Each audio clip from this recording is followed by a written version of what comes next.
Hello, everyone, and welcome back to Finding Your Path to Your Best Emotional and Physical Health. My name is Erin, and I'm here to guide you on some of the decisions and changes in your lifestyle you can make to do different things and improve your overall functioning. Today's topic is going to be a continuation of our series on eating and managing cognitive decline. As we enter into our late 40s and early 50s, this is an important issue. So again, if you like the videos and the information that I'm giving you, please don't forget to subscribe and hit the like button so you can get notified when there's more things that come out, because they come out almost every day. And then also, don't be afraid to download your 5 free videos so you can get those added and give you some additional tips on how to manage your emotional and physical health.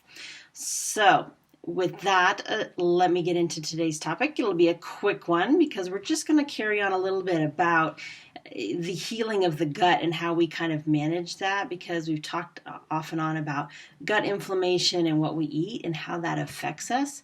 And it's just really important to figure out, okay, how do we need to heal the gut, and how does this need to make us better and help us digest the foods that we need to eat a lot better. So gut health is so important to our overall functioning. I just can't even emphasize it enough. But in today's standard American diet, we tend to ignore that, and we've ended up with a lot of health problems as a result of it. And a lot of our foods, as you've heard in some previous videos, have contributed to that problem. So we need to kind of figure out how we need to change that. And it takes a little bit of work, unfortunately. It's going to take some time. And if we truly want our health to be better, we have to kind of abandon that immediate gratification stuff that comes out when in fixing our food and our gut health. So we need to kind of figure out, okay, this is what we need to do to work a little bit. So solving leaky gut is a really big issue. And leaky gut is kind of when we have these, like the cells that in our gut lining are not quite touching as much as we want. And then substances and toxins are able to go through in between those cells and kind of get to other cells and get into our bloodstream, because the gut actually is part of our immune system, and it protects us from unhealthy bacteria and viruses from getting into our bloodstream. So when that's not working the way we want to, toxins and other things get into that, and we kind of end up with a lot of health problems. So when we look at things like dysbiosis, which is an imbalance of the gut bacteria, and SIBO, which is small intestinal bacterial overgrowth, IBS, which a lot of people have, and nobody really knows what causes it because they don't take the time to figure out what is the actual issue in their gut that kind of causes either the constipation or diarrhea, whichever one it is that you have. So in order to kind of heal some of these issues and figure this out, it actually takes a lot of work, because one, you have to figure out if you have food allergies, because you may or may not know if you have food allergies. There can be some where you have that immediate kind of runny nose, itchy kind of feeling, like a true allergic reaction. Maybe not quite, anaphylactic shock where you're, can't breathe and things like that, but you might really have a strong reaction to some foods. And you can test with an allergist for that. If you have that ability with your insurance, that can be a really good start. One that's a little bit harder, and there's much more difficulty finding practitioners that can do this, is kind of helping a coach with an elimination diet to figure out what food sensitivities you have, because sensitivities are different than an allergic reaction. An allergic reaction happens almost immediately when you are faced with that ingesting that food. But sensitivities actually come a little bit later in the digestive process. So maybe after the food has passed through the stomach and it kind of hits your small intestine or your large intestine, and then you're much more likely to kind of have some difficulties with gas or bloating or diarrhea or constipation, any of those things. So your biggest challenge is trying to figure out, okay, what sensitivities do you have? And so what we typically will tell you is to kind of eliminate all the possible trigger foods for about 3 weeks, which is the toughest part for most people, because that's a long time to kind of let the gut kind of heal and kind of get all of that kind of worked through. And those are the things like wheat, corn, soy, dairy, excessive sugars, alcohol, coffee. That's a big one for most people. And eggs and nightshades like tomatoes and eggplants and stuff like that. So those things are real important to kind of eliminate, which doesn't leave a lot of food. So you have really boring food for about 3 weeks, and then you can start reintegrating those and kind of see if there's a reaction. And you have to kind of look at that and journal a lot to figure out, okay, what are those kinds of things that are bothering my gut and what are my actual reactions? So those are the first steps. And sometimes it takes somebody to kind of coach you through that. Other things that we need to kind of look at for gut health after you've figured out your sensitivities, because that's just one half of it. There's other things that affect our gut that we just need to be aware of. There's a lot of issues with antibiotics. We use a lot of antibiotics for everything under the sun in this country, and we don't always realize how they kind of affect our gut, and we don't always replace the whatever's killed by the antibiotics with new gut bacteria, which we kind of need to worry about. But there's other things that also affect our gut health that are commonly prescribed today. And some of those include proton pump inhibitors because we think we have GERD or some kind of acid problem. H2 receptor antagonists, those are histamine blockers. And again, those have to do with stomach acid and digestion, like Pepcid. The other things that we need to consider are like when we take Tums and Rolaids, those are, of course, have aluminum in them and they kind of block acids in a different route, but those can also cause problems. Alcohol, anticholinergic medications, which are not only bad for the brain themselves, but they also affect our gut, and those are your benzodiazepines, your anti-anxiety medications, your anti-dizziness medications. Some of those, I see a lot of people with taking those kinds of medications constantly rather than only as needed, and then they tend to cause problems in both the brain and the gut.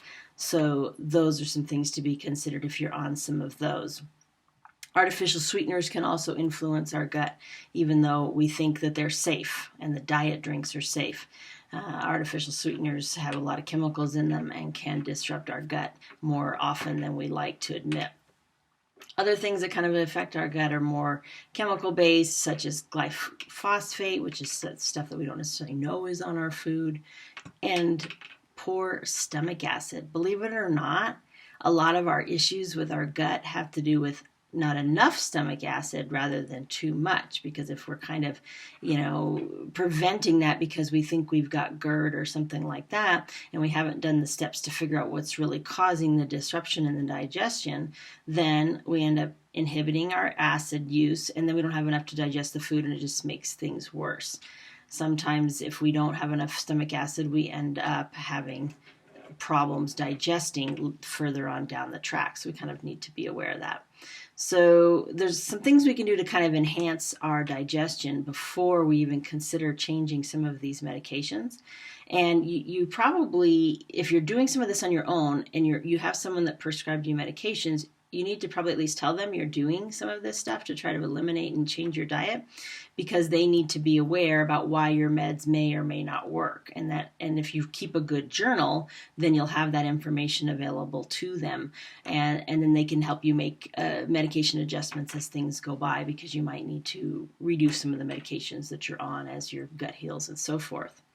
So as you're enhancing your digestion, you need to start with the whole experience. There's some real important things to smelling our food that actually starts the digestive process. And when we're going through a drive-through, which a lot of Americans do, you don't necessarily smell the food. Going into a restaurant's a little bit different, because then you can smell a lot of the food cooking, and I don't know about you, but I always start to get hungry the minute I'm in a restaurant, and I can barely wait for the food because that smell really activates that.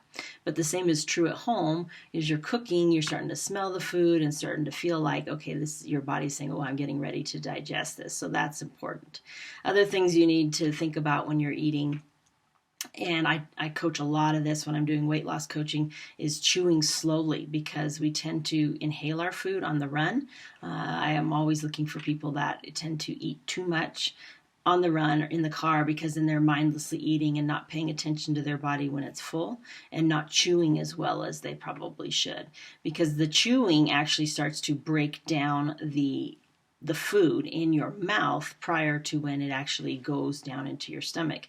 Another reason you might have difficulties with stomach acid because you're not letting your body start to break that down early, and then it's trying to overwork overtime in the stomach, and that can be some difficulties. There's lots of other things that you can do if you're working either with a health coach or a functional medicine practitioner, one of those. They can work with you on things like taking apple cider vinegar before a meal. That's one of them. Betaine HCl is another one that kind of gives you some acid in your stomach if you need it. Bitter herbs, which, if you're interested in that, we can discuss that in more detail as well. And digestive enzymes. For a long time, I took digestive enzymes when I was healing my gut, and then it got to the point where I didn't need them anymore because the gut got healed and I was eating healthier, and it balanced itself out. But those kinds of things kind of help your body digest the foods, and you're getting what you need out of them. And the last but not least that I want to touch base on is bone broth. And I love bone broth for helping heal the gut because it provides collagen, which is really helpful. And it helps heal a lot of things besides the gut. But also it just allows for the body to get those amino acids that it needs to help heal. And it's really important because it has glutamine as one of the big ones. But there's some challenges with glutamine, and you have to be a little bit careful of those because you can have some reactions to that. So I always encourage people to try full-on bone broth. You're not talking about the just regular broth, like beef broth or chicken broth. It has to be bone broth because they've left the collagen in it and not processed it as much. Best bet is to make your own. If you've got like chicken bones or beef bones or something like that, you throw them in a pot with some celery and some onions and whatever else you have, and boil them for a couple hours, and it will pull the collagen out of the bones and create this fabulous broth that you can freeze for as long as you want, basically. So, but again, be aware of some reactions because once you take some bone broth, you could have some reactions if you have excessive glutamine, and that's problematic for you. You might find anxiety, depression, poor concentration, racing thoughts, those kinds of things. That's caused by the excess of glutamate, and then we have to kind of balance that out, and then that's not quite an allergic reaction, but it can be problematic, and then we have to slow down and do a little more gut healing before we allow that to go back into the body, because nobody needs to have bigger problems after they've tried to treat things. And that's a lot of this stuff. It takes time and it has someone to coach them through what some of these reactions are, because people will have a reaction to something like this and they're like, oh, I can't do this. This is bad for me. Well, yes and no. It can be bad originally and it can have some difficulties just because maybe you do too much too soon. A lot of this stuff has to go really slowly. And you just need someone to kind of support and coach you through that and help you back off a little bit before you add stuff back in. So there's a lot that goes on in making these changes and understanding what's appropriate and what's not. So with that being said, I'm going to leave that there, and we'll go into some more detail on some other things as far as eating and managing cognitive decline in our next video. So again, if you need some coaching and some guidance through this, please connect with me on the website, and I will help you through some of those things, and we can set you up with some coaching. Also, I can help guide people on choosing a good functional medicine practitioner. There's a few in the area where I live, but they can be few and far between outside of small towns. So sometimes there's some resources that we can find outside of the communities, especially now with a lot more telehealth going on, that can kind of help get you connected to the sources that you need to help get through some of these things. So again, connect with me on the website. Let me know you need some coaching, and let me know what other questions you have, and we'll go from there. Thanks, everybody, and have a great day.